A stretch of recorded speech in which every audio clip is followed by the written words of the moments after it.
Specifically, there's three areas that I'd like to discuss this morning. Number one, the fact that there should be more non-lawyers on the Board of Governors. Specifically, there should be at least 51% of that particular membership on the board should be that of lay people or non-lawyers. And we'll talk this morning about why we believe that should be that way and also how procedurally we could go about doing that. Number two, that we advocate for abolishing private reprimands within the bar grievance system. We'll talk about how we can go about doing that and why that's important. And thirdly, briefly, time permitting, talk about having mandatory malpractice insurance for lawyers in California. It's my understanding that recently the California bar made it a requirement, having a disclosure, a mandatory disclosure requirement regarding if an attorney that was hired did not have malpractice insurance that they needed to notify their client. We want to talk about going a step further, and we'll talk briefly about that time permitting. But first, having more lawyers on the state's Board of Governors.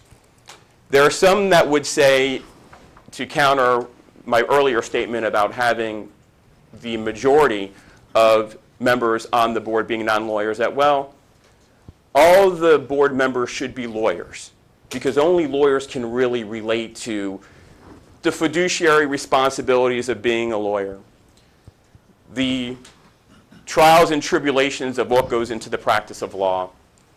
And there's this relationship where there's so many rules, whether they're the rules of civil procedure, the rules of criminal procedure, the ethics rules. We need to have lawyers in those chairs. And what I would humbly and respectfully submit to this task force is some of you are not lawyers, yet you're more than qualified to sit on this task force. And the message it would send if you were ready, willing, and able to serve the great state of California to be told that you can't do that because you're not a lawyer. So I start with that because we talk about the perception of lawyers and the perception of lawyers to the public. So as we explore this issue and we look to see what the public thinks about us as a profession, this self-regulated profession, to have more non-lawyers on the board, we believe, would instill confidence within the public. There would be more diversity. And in addition to that, along with public protection of the public, which I understand this task force is tasked with doing that, we believe that in part, public perception can add to public protection. People will be more willing to listen. People are going to be more willing to engage. We sometimes hear from members, and I've certainly heard when I was in private practice, that some individuals are leery about filing a complaint against an attorney because they feel that the cards are stacked against them.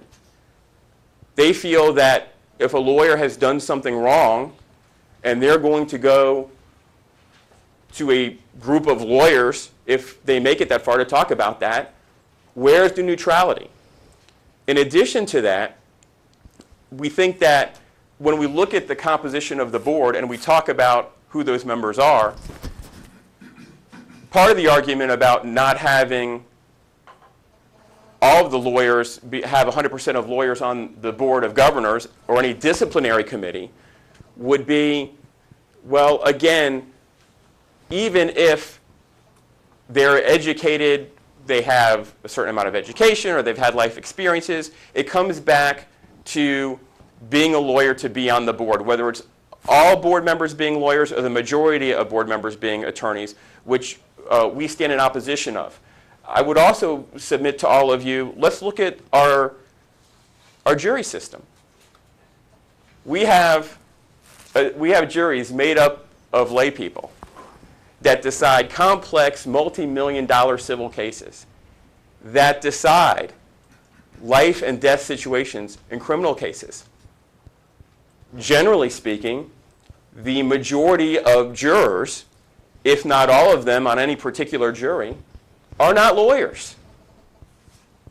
We trust the public with our judicial system insofar as making decisions that affect people that are accused of crimes, that are going in front of the court to make claims, why can't we extend the same to the Board of Governors that looks at the entire system insofar as what the California bar seeks to accomplish?